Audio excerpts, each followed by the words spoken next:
Hello, y'all. How we doing? Welcome back to Rs3 Leaks to Equilibrium Daily Reveals. Today is July 31st, and we have teleport relics. Ooh. Let's go ahead and watch the video they posted and go from there.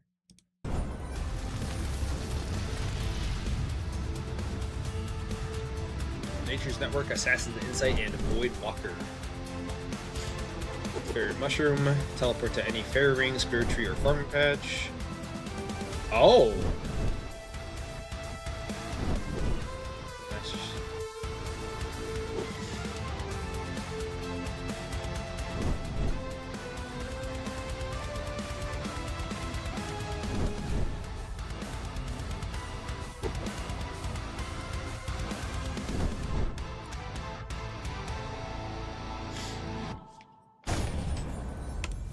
Alrighty. Pleasantly surprised. These aren't just teleport relics, they have more stuff on top of them. Okay, let's get going through these. Probably a lot to talk about. So the first one here we have Assassin's Insight. Grants the Skull of Slaying, which allows you to teleport to any Slayer Master and a range of Slayer dungeons and monsters. So that just at the start of it, you'll hit 99 Slayer pretty quick, and when you get the 99 Slayer cape, you get that cape's perk is teleport to any Slayer Master. And getting to Slayer monsters is not too bad. So just off the rip, like the teleport part of this seems pretty weak. When assigned a Slayer assignment, you'll be able to choose between two assignments. Now that, on the other hand, is very nice. Yeah, being able to have a choice helps a lot with getting the tasks you actually want to do. Choose between minimum or maximum amounts when requesting a new Slayer assignment. I'm assuming you'll be able to see what the assignment is first, and then it'll say, do you want minimum or maximum? This is good to either blast through some tasks quick to get past ones you don't want, or when you get a good one, you can get a lot of the good one. Monsters can be added to the prefer and block list for free. That's pretty nice. Once again, this is just letting you get the assignments you want to do rather than the ones you don't want to do. I have the effects of the corrupted Slayer mask without needing to wear it. That is actually huge. Because we're not taking Mauritania. We just aren't fellas. And not taking Mauritania means you can't get a black mask, which means you can't get the full Slayer helmet. So that's nice, and you don't have to wear it even. Opens up another head slot. Elite Slayer monsters are 5 times more likely to spawn. Not a huge deal. I think they just give a little bit extra XP. It's not as strong as like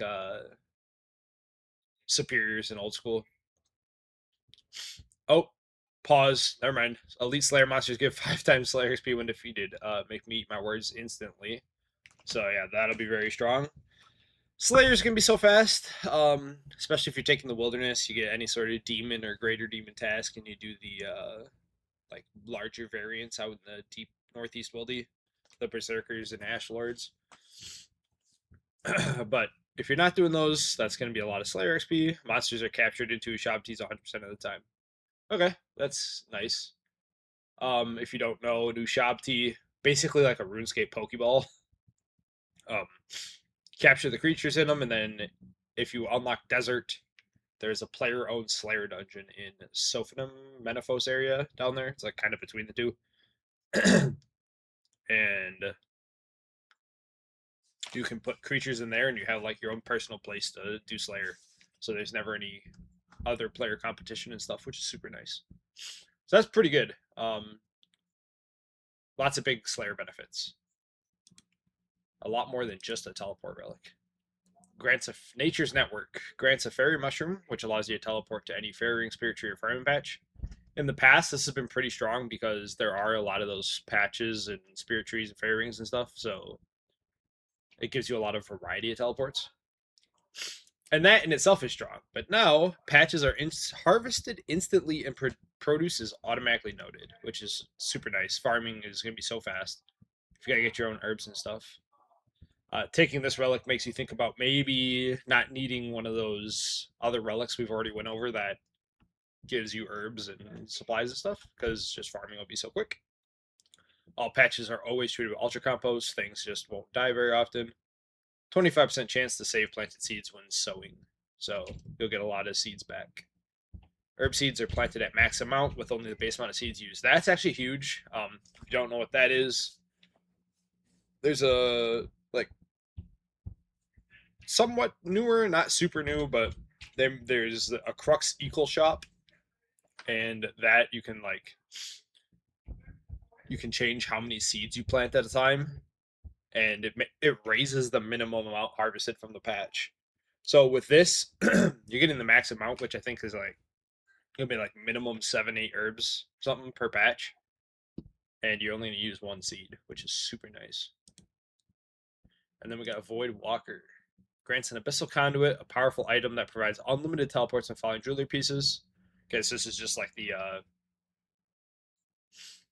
is it the Abyssal Teleport Nexus or something? I think it might be called.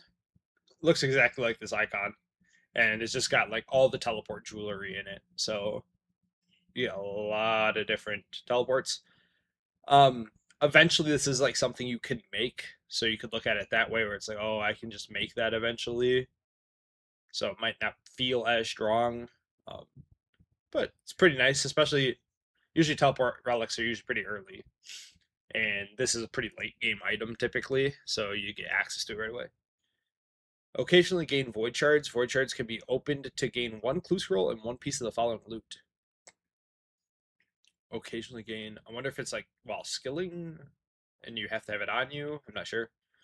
So you'll get a clue scroll. So usually there's some points tied behind clue scrolls. I think they reduced it for this league though, so not as important, but always important. You'll get a clue, and then either summoning pouches, ancient summoning pouches, divine energy, divine charge, invention materials, dragon equipment, golden hawk feathers, divine geodes, blessed fire spirits, or crystal essence. Huh? Did this just turn into a must pick? Like, half the reason for taking some of those other relics, was for these things. Invention materials, like that's why you would take that smithing one. Okay, so I guess we don't need that. Dragon equipment, I guess you can disassemble it or equip it. It's decent tier 60 power gear or whatever. Golden hawk feathers, which is a big reason to take golden touch, but we can just have them. That can give you prayer XP and money. Divine geodes, not quite sure what that one was. Blessed fire spirits, they have like a big like herb loot table, I think, and then crystal essence, which is from the crystal grace one, which you use for rune crafting. Yeah. I think we're all gonna be void walkers, if I'm being quite honest. Depends on how occasional it is. I'll go check the FAQ section. Maybe they have it in there. But yeah, if these are like relatively common, pretty quick to get, I mean, that's disgusting. Yeah. Okay. Wow. Usually this is one I would shy away from in the past, because like, okay, you can just make this stuff, but this bottom part, freaking nuts. Summoning pouches, ancient summoning pouches. So it's going to be hard to get ancient summoning pouches for some things, because you have to. I don't know exactly what's going to be the requirements to unlock it, and then you have to kill the creature. So if you don't have that creature in your areas, now you can actually get that, like a Calgarian demon or whatever. Water fiend. That's crazy. Okay. Wow. I wasn't expecting that. I did forget to look at the FAQ section yesterday, so we'll see if it has a bunch of stuff or not. But we'll see. Yeah, I don't think this has changed from yesterday. Will the current damage cap be increased? Yet they are removing the 30k damage cap, so any of those blessings from yesterday that might be like, oh, I would just hit damage cap. No, like there's a chance you hit like a just disgustingly large number and just one shot something. Area tasks that require multiple regions be skipped. Yes, they're skipping. So when you pick your region, you should be able to do all the area tasks in that region. what will happen with boss drops that have upgrades in other regions. This is a big one. Rex Matriarchs are going to drop the full rings instead of the hearts. So like the Stalker ring, Channeler ring, Reaver's ring. I think that's a 3. So that's very nice. Elite Dungeon 2, Draconic Energy comes with a side of Tectonic Energy. Okay, so you're going to get Tectonic and Draconic Energy from there. That makes it so that you can... The reason that is that way is because Tectonic is the mage armor. You need that to make that. And then Draconic upgrades it. So they probably were like, okay. So to get the upgraded Tectonic armor, you just do ED2. ED1, Ancient Scales alongside Serenic Scales. That's for range. Are there any restrictions in Maze Caravan? They're getting rid of the quest dice or whatever because we're just getting a bunch of auto-completed quests. They feel that might make it too easy to get money right away. They have the damage cap on here twice. Good stuff, good stuff. Current life point cap be increased. Yeah, they're removing the life cap increase. Life cap. Currently, I don't know what it is, but you can't go over a certain amount of HP. But they're getting rid of that. So those relics that have like HP scalings will be stronger. And then that's it in the FAQ section. Alright. Since we got new relics today, that means let's pop over to the tier list and tier them. Also, if you want to make your own tier list, I'm updating this every time relics come out. If you go to tiermaker.com, this is what you search. RS Leagues 2 EQ relics, and you can get my my tier list here. And then you can share it to me and whatnot. It'd be cool to see them all. Okay. I'm going to rate these kind of as like other relics aside. I'm going to rate these within their own tier because these 3 will be one tier. So I'm not going to compare them to like something as strong as like Divine Druid or something because it's just not fair probably. I do think the Slayer one's probably the weakest of the 3. Slayer's kind of just pretty quick. And I think there are quite large gaps between these. So that being said, unfortunately, I think Assassin's Insight is going to be our first D tier. I think this is a trap. I think people are going to see, oh, I get to pick my assignment. I get that much more XP. When in reality, you get one demon task, like cluster task from Raptor. Also, this is with my bias of for sure taking the Wilderness.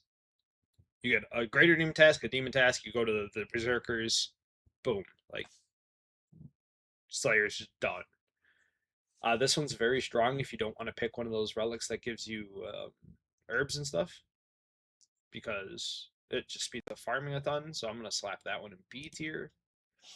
And then the Voidwalker, which from out of nowhere, out of left field, comes and hits a home run with this extra passive it has on it, which is absolutely bonkers. That's going to be an S tier. That is crazy. I mean, all those things that it gives you. And like I said, we'll have to see how... Actually, let me check for y'all. Let me see if the League's Discord has anything to say about the relics.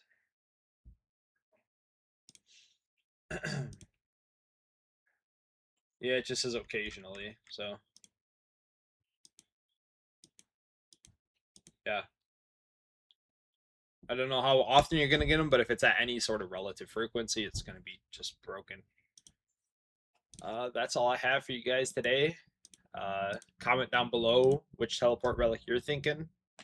Let me know if I kind of missed anything that I didn't think of, where something else would be pretty strong. Leave a like, subscribe so you don't miss the rest of them, and we'll see you tomorrow.